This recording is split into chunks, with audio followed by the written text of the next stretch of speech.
There are moments in Santa Clara when the news does not come with a big announcement.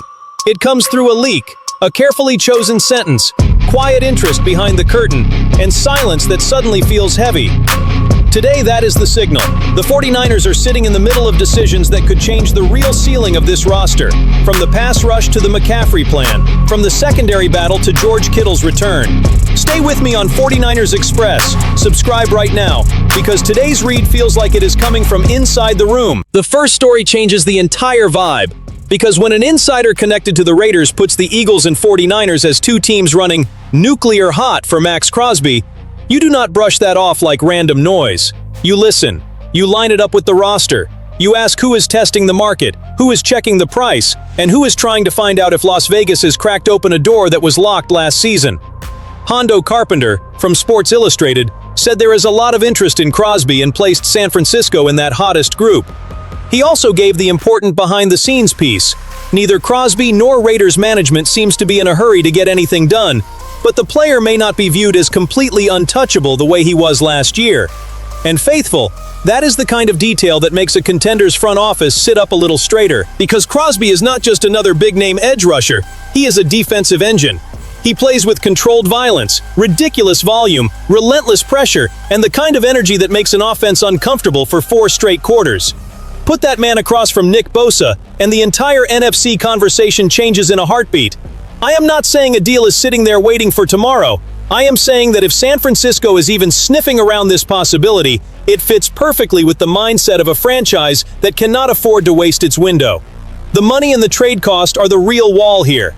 The internal question is not, does Crosby fit? That barely even needs a debate.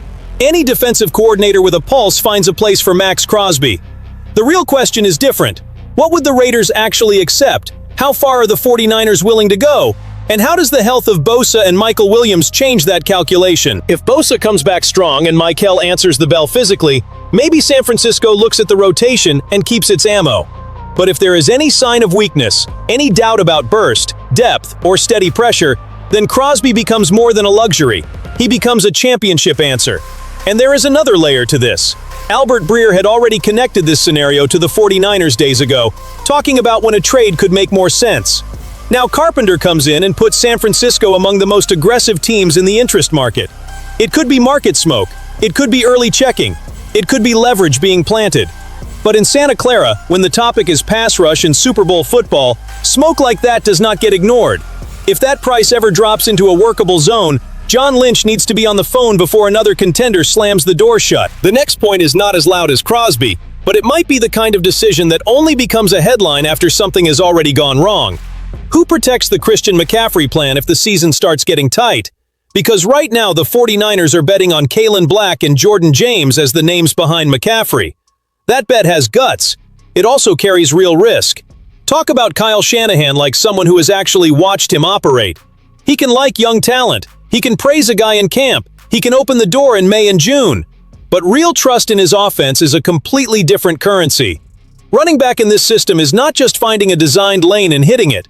It is vision, protection, timing, patience, discipline on the cut, ball security, and understanding how every movement connects with McCaffrey, Purdy, and the offensive line.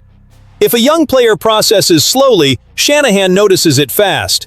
If he misses in protection, the alarm gets louder even faster. So when people say San Francisco has put its chips on Black and James, I do not read that as emotional commitment. I read it as a behind-the-scenes trial. The team wants to find out if it has a cheap, young, controllable answer before touching the market. That is smart roster management if the kids answer. But if camp shows hesitation, protection problems, or not enough explosion against real defense, the conversation changes without much drama. Najee Harris naturally comes to mind for that reason. He is coming off a torn Achilles. He has been on the market for months, and that combination could make him available at a low cost. He would not be coming in to take the offense away from McCaffrey.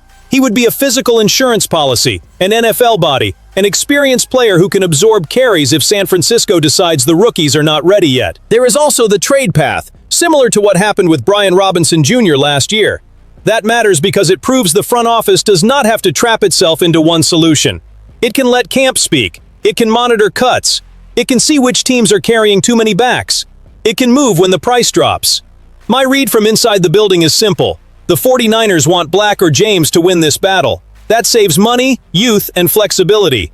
But a franchise trying to chase a title cannot turn hope into an emergency plan. McCaffrey is too special for this team to improvise behind him. If the young backs prove they can handle it, great. If they do not, San Francisco has to be cold, quick, and practical. Now look at how a quieter story can still be huge inside the building. The 49ers spent the offseason adding cornerbacks, and that does not happen for decoration. When a team builds depth at a position where a young starter already exists, it is saying something without shouting. Compete, respond, or somebody is going to get close. Renardo Green is in that spot. Kyle Shanahan still spoke about him with confidence at the NFL annual meetings in March, saying he believes Renardo can be a very good player, that he has done good things, and that he has played at a starter level. But he also let the heavier part slip out. The expectations are much higher. That is the kind of compliment that comes with pressure baked right into it. Then comes Ephesians Prysock, a fourth-round rookie, pick 139. On paper, Green should control this battle.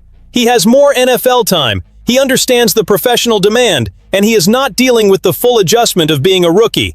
But the story behind the pick is interesting. If the 49ers made that move, the defense saw a tool this roster did not really have.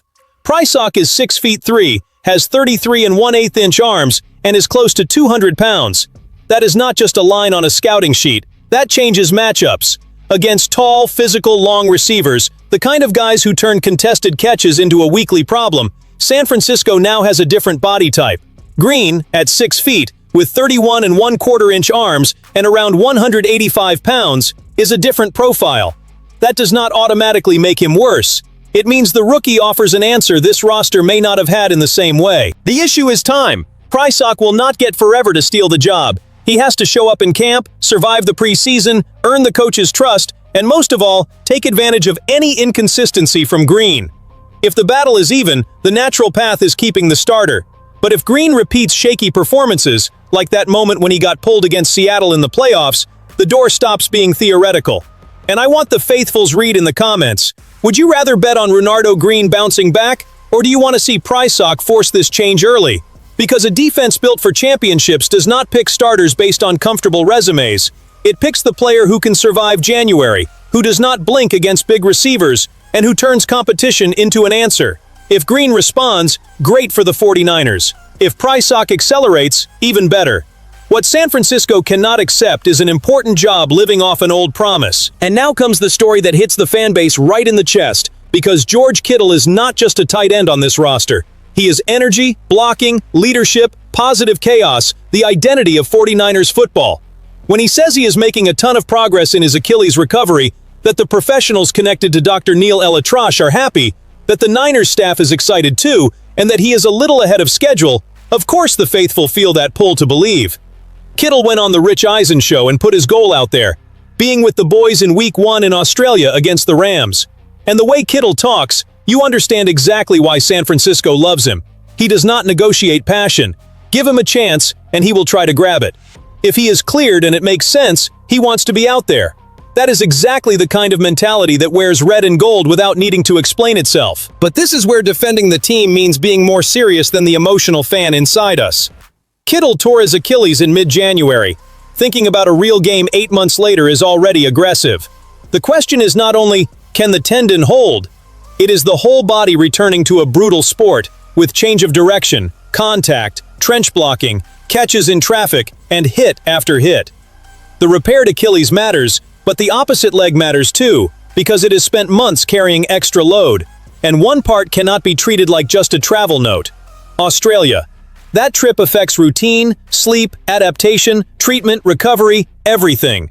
For any player, that matters. For a player coming back from an injury that serious, it matters even more.